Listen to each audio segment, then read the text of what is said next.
Hi everyone, I'm Paul with Diode Dynamics. Today I'm going to show you how to install our accessory wiring harness. Here we have the accessory harness along with the one connector that's included, that's all you need.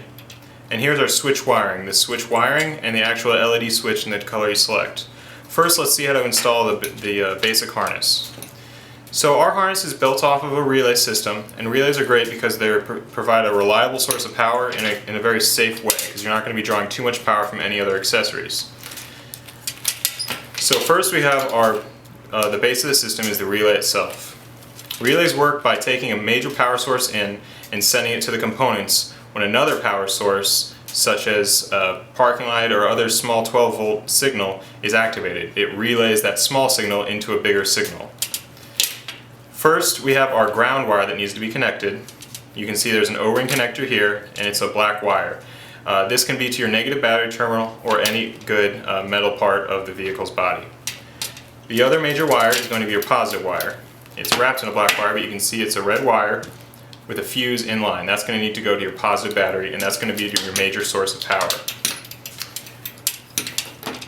The other two wires that look similar here are your output wires. This is just your power output using a standard DC connector. We have splitters, and all of our accessories will plug right into this, whether it's an RGB multicolor controller or single color terminal adapters to plug it right in. Very versatile, and you can always add splitters to add more things to this relay.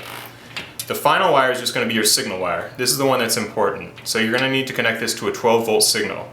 Now, as you might have already assumed, this O-ring connector can be connected directly to your battery, making this whole thing plug and play. Don't even need the connector, but that's going to have the relay on at all times. That might be okay though if you're going to add a switch later, or if you have a remote control to do on and off with that remote control instead.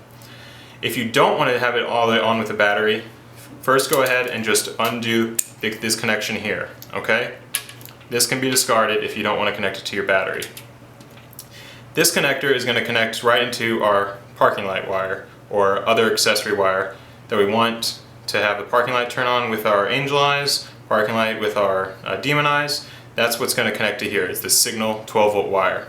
So for just this demonstration, say this is the wire that's coming from our headlight here, okay? We're going to need to first identify the positive wire. So again, if we want to come on with the parking lights, this is going to be the parking light wire that's on when the parking light is on. We're going to put our T-tap connector onto this. Simply put it on, clamp down, and you'll make that connection firmly with a pair of pliers or other tool. Okay, so we're going to make this connection first of all. It'll snap into place, and you'll see it's nice and secure there. All you did was you added a nice little access here, and now our wire can plug directly into here. There you go, it's as convenient as that. Okay, you can always unplug it if you need to, and to uninstall a kit or move it if you need to, move the wires. Right now, if this is getting the parking light wire, that means that this relay with these wires connected is going to be outputting the signal to our standard power outputs of the relay. Okay, so that's all you need to do if you don't have the switch. If you did purchase the switch, here's how to add it into the mix. First of all, we're going to assume that you want to connect it to the battery, so the switch is the only thing controlling it. So we're going to put our battery connector wire back on, and this will then be connected to the battery, meaning that these are always getting a solid battery output. Okay, to put the switch in line, first of all, you'll take your switch wires, and first of all you'll see that there's one shorter wire. So here's your short one, so we'll set that aside for right now. And then here's your longer wire. So your longer wire is basically just a simple double wire, and one side has two female connectors, and one side has a male and a female. The two female are going to go into your vehicle, into your cabin where you want to put the switch. These are going to go in your engine bay. Okay? So all we're going to be doing here is really just interrupting this signal. Okay? So we're going to take this off. Keep in mind this is attached to our battery. Of course, don't attach it all until you're ready to do it, just for demonstration purposes. Take our male and female side, and we're just going to connect male to female, and then female to male. And as you can see, it's now going to be interrupting it into your vehicle and then coming back out here. So all we do is take our LED switch and plug this onto the two silver connectors. Okay, so now, signal's coming up, switch on, it's going to keep going and turn on the relay. Switch off, it'll interrupt it, and the relay will shut off. Simple as that.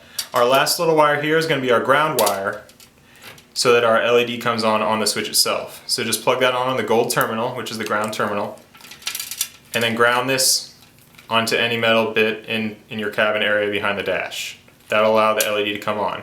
If the LED stays on all the time instead of flipping with the switch, just change your 2 signal wires around on the silver plugs, and that'll solve the problem. If you have any questions, feel free to give us a call. I'm Paul with Diode Dynamics.